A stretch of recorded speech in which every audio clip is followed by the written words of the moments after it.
All right, Miles, let's talk about the Detroit Lions here for a little bit. Look, obviously the draft is far behind us now, and we've had a chance through the first round of mini camps and OTAs to see what these new crop of Detroit Lions will look like, especially when paired against the current Detroit Lions. We're getting the rookies and the vets together, and we've got an interesting report about one young Detroit Lion, one new Lion in particular, that looks like he could be potentially a hidden gem for this football team. Yeah, Nick, we talked about hidden gems. The Lions look like they got a good steal of a linebacker in the first round and a guy like Jack Campbell. I don't know if it was necessarily a hidden gem, but I think he could turn out to be much better than people give him credit for. But don't want to talk about the linebackers the Lions have right now. I want to talk about the history of the linebacker position in Detroit and ask the fans in the comments below, who's your favorite linebacker in Detroit Lions history? Let us know in the comments below. There's some really interesting answers. You might have to dig real deep to get some of the greats out there, but we want to know who's your favorite linebacker in Detroit history. Make sure to stay tuned in today's video to hear word from our partner of today's video, that is Neuro. They have some really great products to give you a quick and easy boost of energy. We love to take their gum or mint, especially after a long Memorial Day weekend. Give us that quick boost of energy to get through this great Lions content that you love. So stay tuned to hear more about Neuro and their products and to get your hands on our discount code. But Nick, nonetheless, let's get into it. Who's this hidden gem the Lions have found? Yes, the Lions, of course, made a lot of headlines with the first couple rounds in the draft, where a lot of analysts were like, well, maybe did they reach, what did they get a lot of value in the first two rounds with the guys they picked? Campbell was, of course, one of those guys.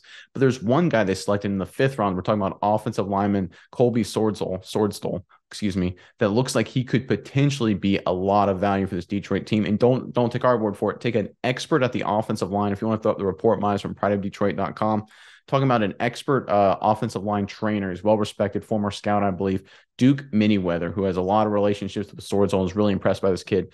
I'll go ahead and read from the report now. Duke Manyweather is one of the most respected minds when it comes to offensive line evaluation. He's also one of the coaches at arguably the biggest offensive line training facility. When he talks about the offensive line, people listen. Important people. Case in point, when the tape of Detroit Lions fifth-round pick Colby Swordsall hit Manyweather's desk, he immediately was drawn in by the small school prospect. He started to reach out to NFL general managers to see what they knew about him and quickly discovered he was quite possibly the best-kept secret in this class. It's high praise. Scouts had already dismissed William and Mary as a prospect list school this year. That's obviously where Swordsall went to school. But when Manyweather was snooping around about Swordsall, they knew that they had missed something. Manyweather helped train the William and Mary offensive lineman, and immediately the nasty, dominant player he saw on tape matched the effort he was getting day in and day out. Manyweather also goes on to say that he believes Swordsall will develop very soon into being a full-time starter for the Detroit Lions. And so I think that's the real thing we want to focus on here, Mize, is the fact that the Lions quite possibly got a quality offensive lineman. Look, this was a guy tackle in college. He'll probably shift to guard. Maybe you could play right tackle at some point in the NFL. We'll have to wait and see. But I really think they potentially have gotten a great value here in the fifth round, getting a guy who will probably very soon, if you believe Manyweather, and there's no reason not to, the guy's an expert in the field, to be a starter on this offensive line. And that's huge, right? Because they're obviously going to have to make a lot of big decisions, how they're going to allocate dollars for salaries very soon. Obviously, you got a lot of young guys that are getting time. Jared Goff's contract's right around the corner. What's going to happen there? To get a quality player on a cheap when he's a rookie from the fifth round, massive long-term for this franchise. Miles, give me your thoughts on the Swordsall evaluation, just everything with this Lions football team right now.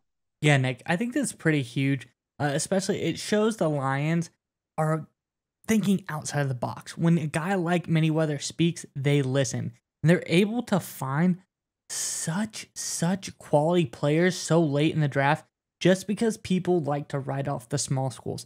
A lineman from William and Mary, how could there possibly be a starting caliber NFL lineman from a small school such as William and Mary? Well, Nick, turns out that there was a guy there, and when a field expert and a guy who trains offensive linemen day in and day out at the NFL level looks at this tape, and just by looks, Nick, just by seeing the tape, he goes, someone missed something here. I gotta ask, why aren't people talking about this guy more? And then he goes around and people really just haven't paid them the time of day. You got to turn over every stone if you're a team looking to get a ton of value, and that's what the Detroit Lions have done. They obviously either had the stone turned over for them by Manyweather and they listened, or were able to turn the stone over themselves after a little bit of buzz comes out about Swordsall. But they were able to do this, and they were able to listen. And Nick, I think this is really great because even if this guy needs a little bit of polishing up when he gets to the league, the Lions have a killer offensive line and a group that when Swordsall comes in, He is this. I would say this is arguably one of the best offensive line in the NFL right now with Sewell, Decker, Ragnow. You got the new rookie coming in at guard, and then you got Jackson at the left guard. I think there's so many great players on this offensive line that this guy can take his time, get acclimated to NFL level, NFL speed. Because a school like William & Mary, he doesn't necessarily get challenged as much in pass protection and stuff like that. Might take him a little bit of time to ramp up, but I think this guy could come in and provide a ton of value, just like Manyweather said. He could become a mini-year starter for the Detroit Lions, and I think that is, like you said, very, very crucial when you have a lot of contracts coming up. People are going to have to get paid. When you can get a guy in the fifth like Swordstall, it's really going to pay dividends for you in the future. Yeah, and just to give you one thing to end on, one scenario, because obviously, like you brought up, Miles, this offensive line is really talented today. But let's look at Taylor Decker, right? Very quality left tackle. He's getting north of 30. His cap hit both this season and next season is a little less than $20 million. That's not insignificant. Obviously, Sewell's a superstar. They're going to keep him. I would not be surprised at all if after 2023, the Detroit Lions move off of Decker just for salary cap reasons, slide Sewell over to left tackle, and maybe you have a guy like Swordstall competing for a starting job at the right tackle position as well. So like we brought up, Miles, the Detroit Lions in the very near term are going to have to make a lot of contract decisions, a lot of salary cap moves, and backfilling those positions of need now with quality players is really smart by Holmes and Campbell and company. I'm really excited to see how Swordstall turns out for the Detroit Lions. All right, Miles, we would like to give a special thanks to our partner in today's video, Neuro. That's right, Nick. And I want you to go with me on a journey really fast. I want you to imagine this.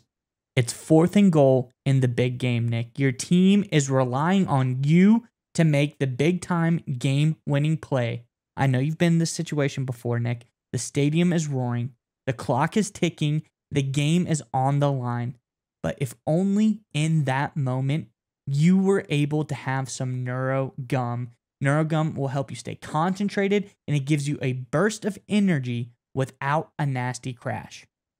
That's right, Miles. Neuro has thoughtfully curated ingredients and does endless lab testing, which means that you can reach the right state of mind safely and consistently. That's the most important part. It gives you a clean burst of energy and focus without the jitters of coffee or any of those other energy drinks. That's right, Nick. And if you click our sponsor link in the description below, you can enjoy energy, calm, and focus whenever you need it.